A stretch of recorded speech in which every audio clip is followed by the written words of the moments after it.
Perfect. Perfect. What's going on, guys? I hope you're doing good. I hope you're having a good day. I hope you're having a great day. I hope, you know, you're going through whatever you're going through, if you're going through something.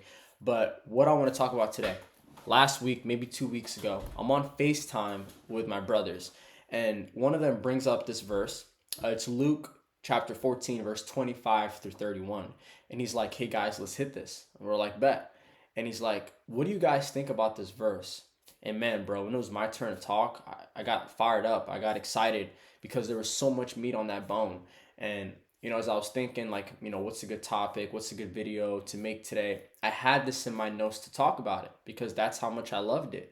So what we're going to be talking about today, guys, within that verse is the importance, aside from just burying your stake, like Yahuah said, we're going to talk about the importance of never giving up, never quitting, never looking back, right? Committing to this path and this walk and this journey we're on for two reasons. Number one, because of how important it is, the importance of it. But number two, the consequences and the shame that comes with not committing to it and eventually falling off, stopping, giving in, and or giving up. And I also we'll possibly talk about how this ties into a lot of principles in our day-to-day life and how it's applicable to almost everything else we do in life, if not everything. Which is why I love a lot of Yahuah's teachings. I love all of them, but it's not just applicable to your spiritual life. What's applicable to your spiritual is only applicable because it's applicable to your physical life, your literal life. So let's dive into it. Luke 14, 25 through 31. Don't stop. Let's read it. Let's first read the verse. Let's hit it. Now great multitudes went with him, and he turned and said to them, if anyone comes to me and does not hate his father and mother, wife and children, brothers and sisters, yes, and his own life also, he cannot be my disciple. And whoever does not bear his stake and come after me cannot be my disciple.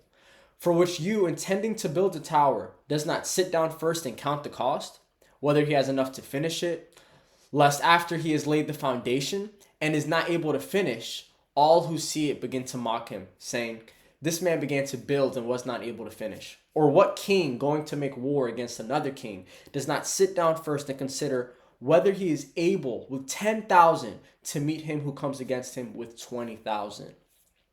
Quick breakdown. What does that mean, guys? Yahuah's talking about, number one, you need to love him more than anyone and everyone else in your life. That's a fact. We know that. Is he saying you need to hate your mother and father? No. Is he saying you need to hate your brother and sister? No. He's saying you need to prefer me over them. You need to love me over them. Your love for them should not be greater than your love for me. But what else was he saying? And whosoever does not bear his stake and come after me cannot be my disciple. If we don't bear, guys, when Yahuah carried his stake, when he was going to his crucifixion and they made him carry it, he was bearing his stake, but he was bearing it for all of us, all of our punishments. There's a stake we have to carry. And if you can't bear it and carry it, man, you're in for a tough walk, a tough time.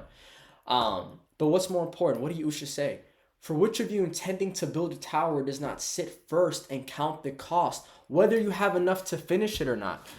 Guys, think about it in your life. Whenever you're about to buy something, whenever you're about to start a project, whenever you're looking into purchasing a home, building a home, creating something, financing, buying something, whatever it is, what do you first do? You count the cost, and then you see if it's something you can afford. You check to see whether or not you can even afford this. You count first. What's Yahuah saying? Before you go on this walk, count the cost. Before you try and bear your stake, count the cost. Why? Because after you lay the foundation, if you're not able to finish it, all who see it begin to mock him, saying, this man began to build and was not able to finish. There's nothing more shameful. There's nothing easier to mock and easier to shame than a person who started something, didn't run the calculations before they did, and they could not finish it. Do you want to be that person? Of course you don't. Let's hit some verses to really punch this in. So it's better to not start at all if you're going to start and quit. 2 Peter 2, 20 through 22. For if after they have escaped the pollutions of the world through the knowledge of the Master and Savior, Yahushua HaMashiach, they are again entangled in them and overcome, the latter end is worse for them than the beginning. For it would have been better for them to have not known the way of righteousness than having known it to turn from the Kadash commandment delivered to them. But it has happened to them according to the true proverb. A dog returns to his own vomit, and a sow having washed to her wallowing in the mire. What does that mean, guys? It's better to have not started than to start and then proceed to quit. It's shameful. It's unacceptable. And then look what Peter, the verse he referenced. He referenced proverb. A dog returns to his own vomit. Do you want to be a reference to, viewed as, or view yourself as someone who has returned back to their vomit, who goes back to their vomit? Of course you don't. Nobody wants to be that person. You not only don't want to be viewed by other people that way, you don't want to have to view yourself that way. Next verse, verse 2. Many left when it got hard. Guys, a lot of people give up when it gets hard. That's applicable not only in all realms of human endeavor. When things get hard, hold on. When things get hard, that's when a lot of people give up and quit. Man, all right. John 6:53 through 66. Then Yahuah said to them, most assuredly I say to you, unless you eat the flesh of the Son of Man and drink his blood, you have no life in you. Whoever eats my flesh and drinks my blood has eternal life, and I will raise him up at the last day. Real quick, I did do a video breakdown on that. You can go watch that. For my flesh is food indeed, and my blood is drink indeed. He who eats my flesh and drinks my blood abides in me, and I in him, as the living Father sent me, and I live because of the Father. So he who feeds on me, will live because of me. This is the bread which came down from Shamayim. Not as your fathers ate the manna and are dead. He who eats this bread will live forever. What is that bread? These things he said in the synagogue as he taught in Capernaum. Therefore, many of his disciples, when they heard this, said, this is a hard saying. Who can understand it? When Yahuah knew in himself that his disciples complained about this, he said to them, does this offend you? What then if you should see the Son of Man ascend where he was before? It is the Ruach who gives life. The flesh profits nothing. The words that I speak to you are Ruach, and they are life. And he said, therefore, I have said to you that no one can come to me unless it has been granted to him by the Father. Isn't that so interesting? No one can get to the Father except through me. That's what Yahuah said. But no one can even come to him unless it has been granted by the Father, by Yahuah.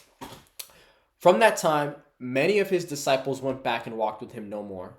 Then Yahuah said to the 12, do you also want to go away? What happened here, guys? Yahuah said a saying that was hard to understand, that got many people mad, that disturbed a lot of people, that even his disciples couldn't understand, and it kind of disturbed them. And what happened? When something's hard to understand, when something's hard to see, what do? You get frustrated. And when things get hard and you get frustrated, what does that mean? Things are hard. Things are difficult. And what happened? Many of his disciples walked away, and they walked with him no more. They left him. When things got hard, they left him. When they got difficult, they left him. And do you know how shameful that is? Do you know how embarrassing that is? Do you know how easy it's going to be to mock those people? Anyone who has a mocking rook or wants to mock someone, they're going to have a field day with those guys. You know why? Just like we read in Luke. They didn't count the cost. They didn't check to see if they had enough. They didn't see what it would take before they started the journey. And when it got hard, they left. They started building a house. They didn't check how much money they had. They didn't even check how much it would cost. They didn't make sure they could actually afford this project and complete it. And when they ran dry, when it got hard, they had to throw the towel in. They had to quit. They had to abandon the project. And that's what these guys did. It's shameful and it's mockery. They went back to their vomit. It would have been better for them to have not even have started than to have started and did what they did. I don't want to be that person. And I don't want you to be that person. I don't want anyone to be like those groups of people. And we have to pray and make sure we don't become that. But then how bad was it? When they walked away, when some of his disciples left and followed him no more, Yahuah said to the 12, this is how difficult he knew it was. He even asked his own 12, do you also want to go away? Let that sink in, guys. Verse 3, falling away costed Saul. 1 Samuel 15, 10 through 11, and verse 26. Now, the word of Yahuah came to Samuel, saying, I greatly regret that I've set up Saul as king, for he has turned back from following me, and he has not performed my commandments. And it grieved Samuel, and he cried out to Yahuah all night. But Samuel said to Saul, I will not return with you, for you have rejected the word of Yahuah, and Yahuah has rejected you from being king over Yasharal. When Saul started turning away, when he turned his back from keeping the commandments, from following Yahuah, from being obedient, it grieved Samuel. But more importantly, it affected Saul. And it led to what? Yahuah rejected him from being king over Yasharal. And you know the rest of the story. You know what happens after that. It goes downhill for Saul. The downhill is so steep, it's abysmal. Verse 4, don't be like Lot's wife. Genesis 19:26. But his wife looked back behind him, and she became a pillar of salt. Do you guys remember that story? When Yahuah was casting judgment upon Sodom and Gomorrah, the Malach of Yahuah, the angel of Yahuah, told Lot and his family, don't look back. Go, run, don't look back, leave, flee. There's nothing back here for you to even look back at. And what did Lot's wife do? She looked back. And what then happened to her? She turned into a pillar of salt.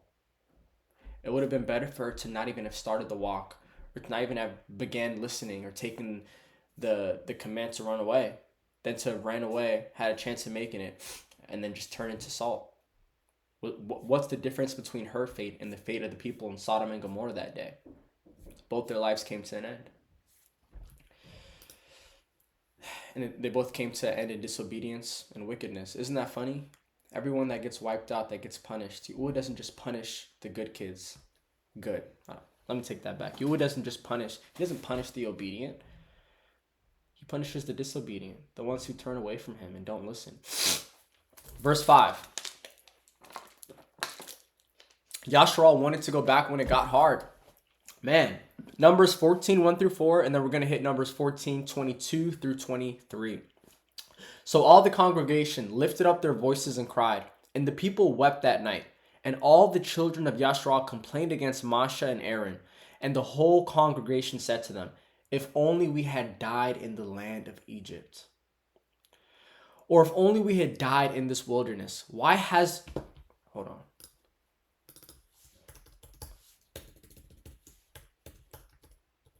Why has Yahuah brought us to this land to fall by the sword, that our wives and children should become victims? Would it not be better for us to return to Egypt?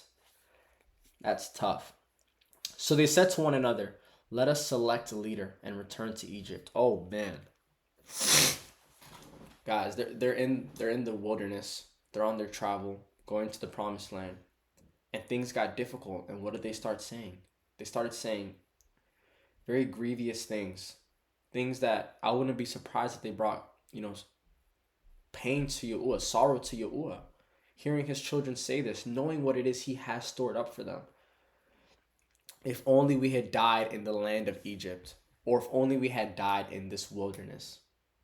Then they question Yahuah, and then they say, would it not be better for us to return to Egypt? And then they proceeded on to say to one another, let us select a leader and return to Egypt.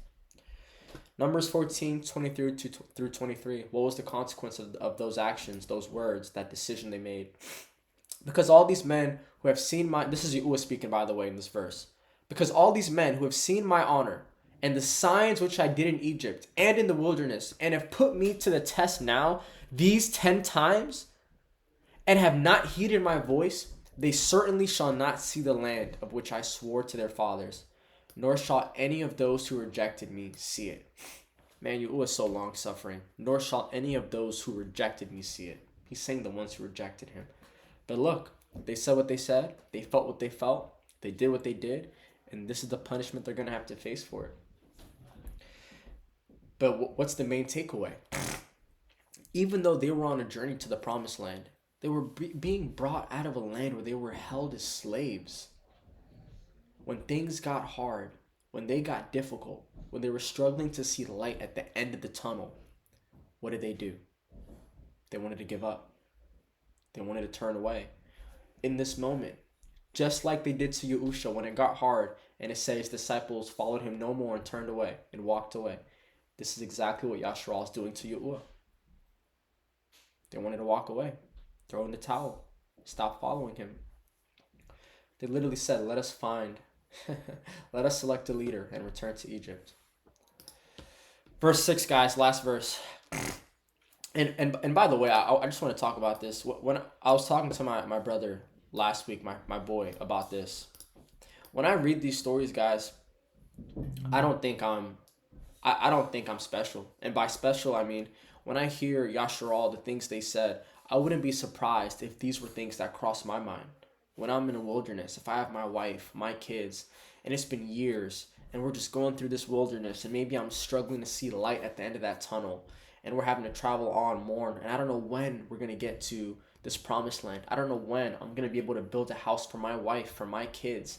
My wife might be old and 70. My kid might be young and 1 year old. I don't know what the situation is, but if I was in that scenario and that was my, particular scenario, maybe these thoughts would cross my mind. Like, man, like, when is Yahuah going to get us back, man? Like, would it have been better maybe if we just stayed here? And the reason why I say that is because I'm not saying I can empathize with Yasharal in this moment, but what I'm saying is I can genuinely see where they're coming from, considering the situation they were in and the circumstances that were given to them. I really can see it. But what's the problem? The problem is they actually enacted on it. And they said these things out loud and questioned him. I mean, Yahuah looks at the heart. Man looks at outward appearance. Yahuah looks at the heart. That's a fact. But I can see where they're coming from. And I just bring that up to say, like, we're bringing up these stories and saying, man, it's, unacceptable what they did. It's inexcusable what they did. But look in the mirror. What would have you done? What would you have done? What would you have felt in that scenario? And I can see where they're coming from. But it doesn't take away from the fact that it's unacceptable. Last verse, guys. Verse 6. Look back and you're not fit. I don't know. That looks grammatically incorrect. I don't know what I put there. But Luke 9:62. But Yahushua said to him, no one having put his hand to the plow and looking back is fit for the kingdom of Allah. That's the perfect verse to end the video with. Let's read that again. Luke 9:62. But Yahushua said to him, no one having put his hand to the plow and looking back is fit for the kingdom of Allah. Don't look back. What did Lot's wife do? She looked back. And what happened to her? She turned into a pillar of salt. Don't look back. Because because Yahushua said himself, if you put your hand to that plow and you look back, you're not fit for the kingdom of Allah. Quick thing, and I know I've said this story before, but I love the story, and I think it's a great way to end the video. And the reason why I want to talk about this is because I think it's important. You guys know the story of the prodigal son. And I'm going to use this story from something called the Basora of the Chaldees, or the Book of Nazarene. This version, it's the same thing, only difference is the ending point. You guys know the prodigal sons. There's the king, he's rich, and he had his kingdom, he had his boys. And one of his sons one day said, you know what? I'm going to make it shorter. He said, one of the sons one day said, you know what, father? I want to leave. I want to go out into the world. Let me get my inheritance. Let me go do what I want. So what did this son do? He took his inheritance from his father, the rich man. He sold all of his inheritance. He sold his portion. He blew it on harlots. He blew it on wickedness, degeneracy, a hedonistic lifestyle. He blew it all on stupid stuff, foolish things, unacceptable, inexcusable things. He just threw it away, wasted it. To the point where he had to work in the field with pigs. And he wanted to pretty much throw up. It was that disgusting, working in the fields with pigs. That's how lowly he was. He gambled all his money away. He lost it on the most degenerate things you can imagine. And one day he's in the fields with those pigs, and he's like, man, my life would be better as one of my father's servants than doing what I'm doing now in my current state. So what does he do? He says, you know what? He swallows his pride, and he goes back to his father. He goes back to his father. One of the guards see him coming. And they're like, hey, the boy's back. The master's back. The king's son is back. They tell everyone. The king's rejoicing. He's so happy. He's excited. He tells the servants, go get a fattened calf. Go get everything. We're throwing a feast for my son. He's back. I'm so happy. And the other son, who always stayed true to his father, always stayed loyal to his father, what happened? He was mad.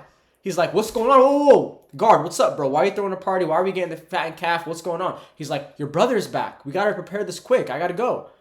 The son goes to his father, the son who never left, and said, Father. He's pissed off. He says, are you serious? I've been by your side. I've never left your side. I've done everything you said. I've been loyal. I've been obedient. You've never thrown a party for me or my friends. But this kid who took his portion, wasted it and sold it, wasted it on degeneracy, wickedness, a disgusting lifestyle, now comes back to you and he has nothing. He wasted it on. He's just coming back to you because he needs nothing more but you. And you're going to throw a party for him and accept him? And the father says to his son, he says, son, you're my trusty right hand. You're the one I can rely on. You're the one who's always been there for me and I know will always be there for me. But the one that I thought I had lost, the one that I thought I lost has come back to me. How could I not be happy? What's the point of the story? This all started before this story was told, before this parable was told to the disciples. It started when 2 disciples brought back someone who left, who turned away from the walk. Or not turned away, but they were straying off. Yahuah sent these disciples to go bring him back. He was straying off. And when they brought him back, Yahuah was so happy to see the one they brought back. And the disciples who brought him were sad because they're like, man, you're happy to see him, but what about us? And that's when Yahuah told them that story and parable I just told you. And what did Yahuah say after that? What did he proceed to say after he said the parable? He said, guys, the going gets tough. And on the journey, it's not easy. Many give up by the wayside, and many have to pull off to the side and sometimes stray away or think about straying away.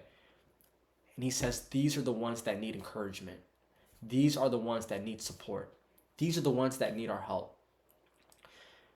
So I say all that to say, just like I said, Yahuah said, the going gets tough. The way is not easy. And the ones that are straying off, not looking back or giving up, but straying off, or when things get difficult, those are the ones that need our encouragement. And I just want to encourage you and say, when things get tough, bro, it gets tough for me. I mess up countless times. There's times I go back to my vomit. But I'm thankful to Yahuah that there hasn't yet been a time where I've completely turned my back on the walk and just stopped my journey and said, I'm done with this. But there has been times where I strayed off and it got difficult. So if that's you, you can get through it. You got this, bro. Like, we're good. As long as you got Yahuah and you haven't turned your back on him, like these examples we went through, the people in these examples who walked away when it got hard, who gave up, who looked back, Lot's wife who looked back, as long as you're not doing that, Yasharal saying, why this, Yahuah, why that, give us a new, I'll take a leader, I'd rather be a slave in Egypt. As long as you're not doing that, it's okay. It's okay when it gets hard. But that's it, guys. That's the video. Luke 14:25-31. Read it for yourself. Analyze it. Pray to Yahuah. Ask and you will receive. Knock and the door will be opened. That's all I got for you. Hope you have a good day and take care, guys.